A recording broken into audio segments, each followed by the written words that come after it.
He waved to his neighbors every single morning.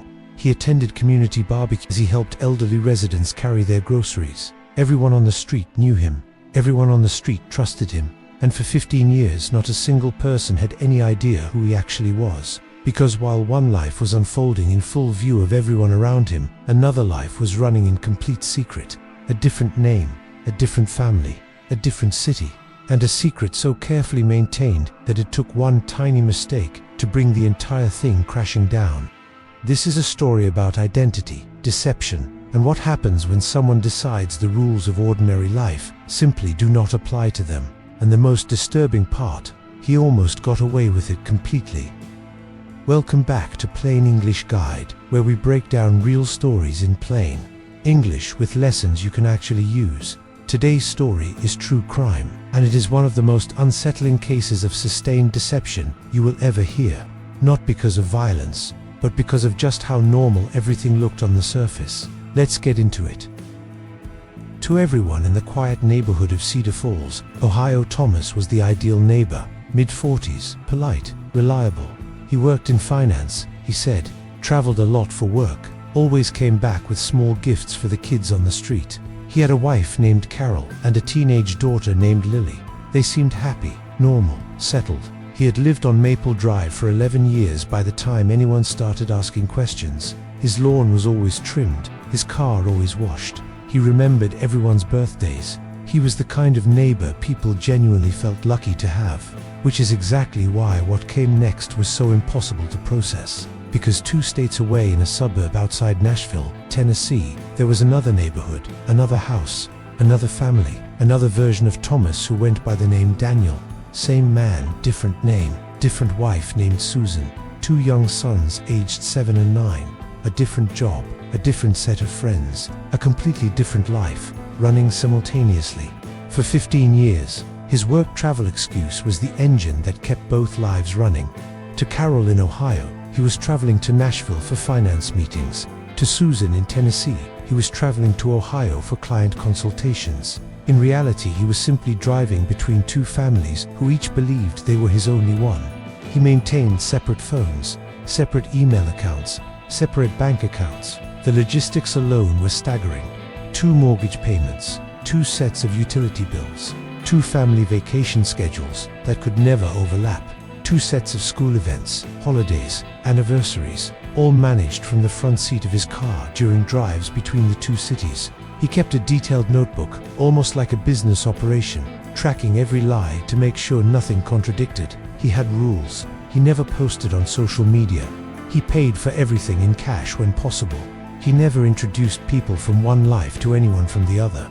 He told both families that his parents were deceased, so there were no grandparent visits to coordinate. Every potential leak was identified and sealed before it could open. It was meticulous, almost professionally executed. Looking back, Carol later said there were small things that never quite added up. Trips that seemed to run slightly longer than necessary. A second phone she once saw him quickly put away. A name Susan that appeared on a receipt she found in his jacket pocket.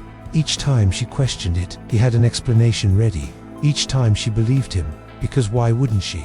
Susan in Nashville had similar moments of doubt.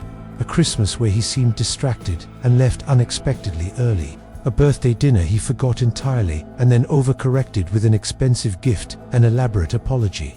Small inconsistencies that each individually seemed explainable. Together they would have painted a very different picture, but neither woman knew about the other, so neither could see the full picture. The beginning of the end came from the most ordinary source imaginable, a school fundraiser.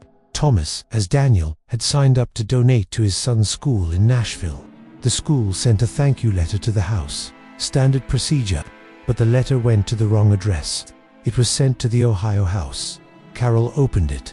She read the name Daniel. She read the names of 2 boys she had never heard of. She said later that she read the letter 3 times before her brain would accept what it was telling her. Then she searched the name Daniel, combined with the Nashville address on her phone.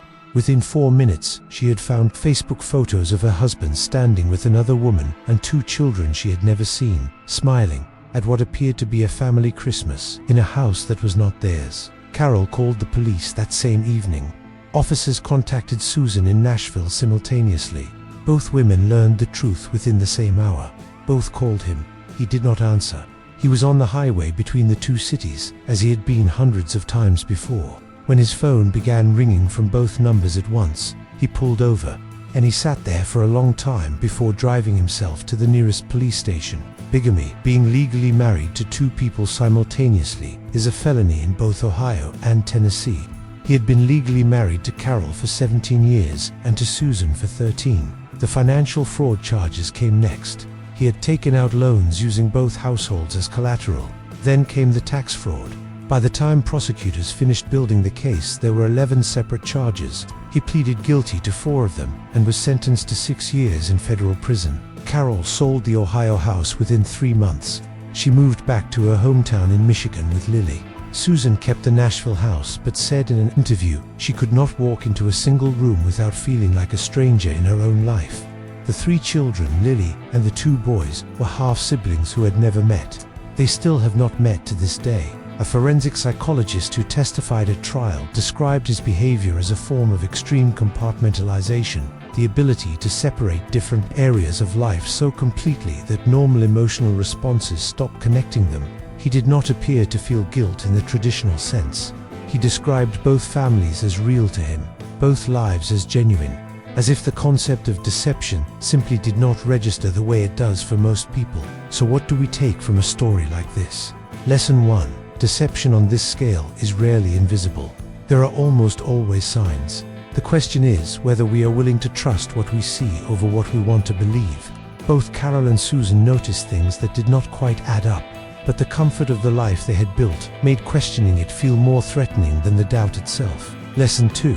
The tools of modern life make double lives easier to maintain, but also easier to uncover. A misaddressed letter ended 15 years of deception in 4 minutes of searching on a phone. Lesson 3. The people most skilled at deception are often the ones who appear the most trustworthy. The perfect neighbor, the attentive husband, the generous community member. The mask and the reality can be very far apart.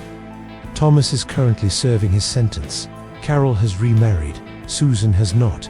The 4 children are growing up in separate states, connected by a man who chose deception over truth for 15 years. The neighborhood on Maple Drive still exists. A new family lives in the house now, and the neighbors say they seem perfectly normal. Hit subscribe for more real stories every Monday, Wednesday, and Friday. Plain English, no jargon.